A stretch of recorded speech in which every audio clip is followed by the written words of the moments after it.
Hey everyone, how's it going? I'm back in World of Tanks, and I'm driving my Tier 8 American light tank, the T49. But this video isn't really about this tank. In fact, it's more about the map Karelia, which we're currently on. Now, Karelia has one very key position on the map, and that is the donut, or the hill, as you're about to see. Why is it so important? Well, because once you're up there, it's very hard to be dug out by enemy tanks. Unless, of course, they have artillery. But most of the time, you're going to be fairly safe up there. It's high ground, and it allows you to shoot down at enemy tanks, as well as shoot all the way across to the other side of the map on the plateau, where you can see the AMX 5120 on the enemy team is right now. So our team had the faster composition, and they really didn't send much up to Vale, which is always a good thing.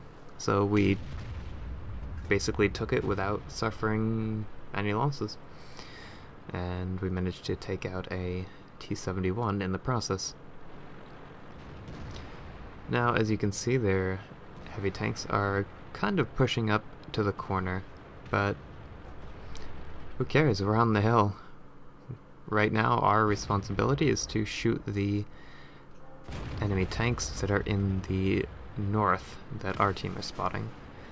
Now, we can more or less fire away at the enemies in the north with impunity because we're outside of their spotting range, but they're being spotted by our friendly tanks, and they're within our render range. That was a bit of a weird bounce. I must have hit the back of his turret at a very steep angle. But anyways, I digress. So we're already up 3-0, and we're just getting started. Now, despite winning the hill, we actually don't have a whole lot of armor on our side of the map. Basically, we have an E75 and an E100 down below, and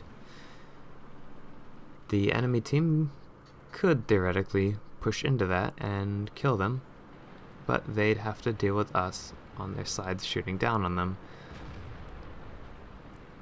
And unfortunately for them, they can't really climb the hill without the E75 and the E100, and I just noticed we also have an E4 over here, shooting him in the side.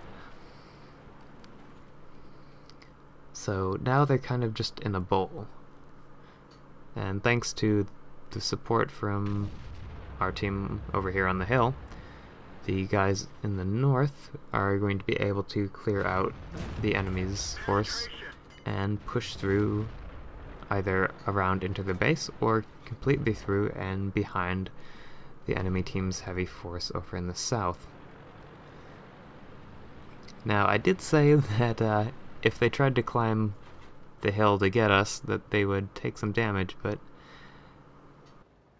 there was actually a rather brave enemy E100 that decided to climb the hill despite there being an E75, E100, and E4 behind us. And he's not going to have a very good time once he gets up here.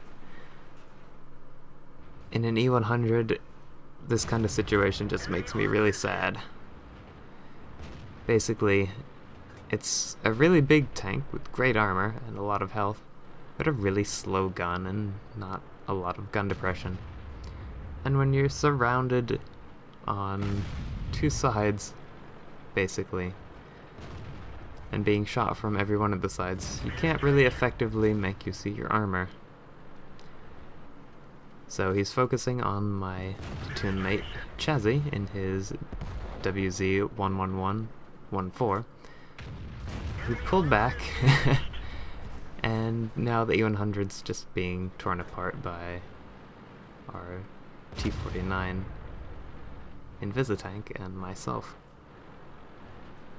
And as he turns to focus on me, Chazzy takes him out.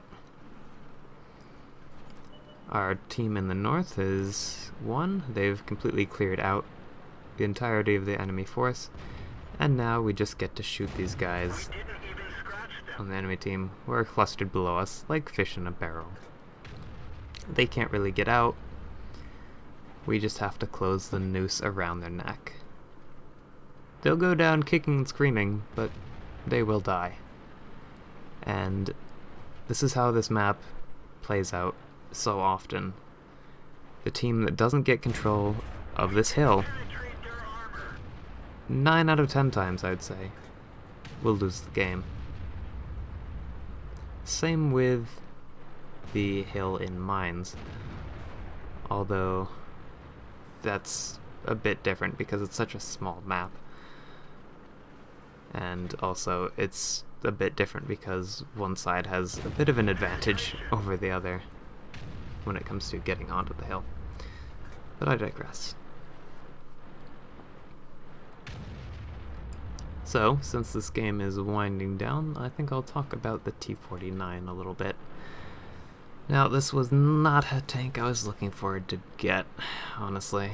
I mean, I know some people got super excited when they saw it in its entirety with the 152mm derp gun that can go 72 kph. But I was less than excited for this tank.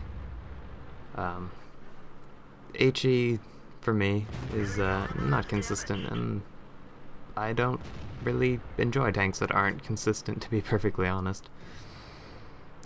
I mean, I'll need to play this a bit more with the 152 to actually get a opinion on it. But in this game, I'm running the 90, because I hadn't quite unlocked the 152. And so I've had to spam quite a bit of heat to actually deal damage, as the only rounds that the 90mm can fire are premium, high explosive anti-tank, and high explosive rounds, which makes running the 90 on this tank pretty expensive, especially if you miss shots. But I suppose that's the price of consistency.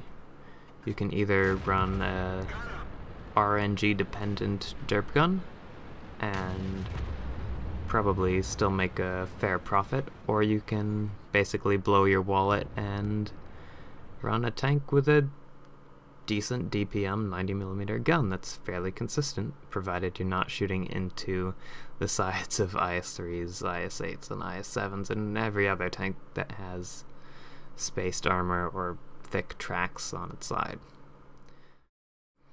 Sorry this wasn't a super special gameplay or anything like that. I just wanted to share with you guys how important it was to take the hill in Karelia. Anyways guys, I hope you enjoyed the video, and maybe I'll catch you next time. Happy hunting.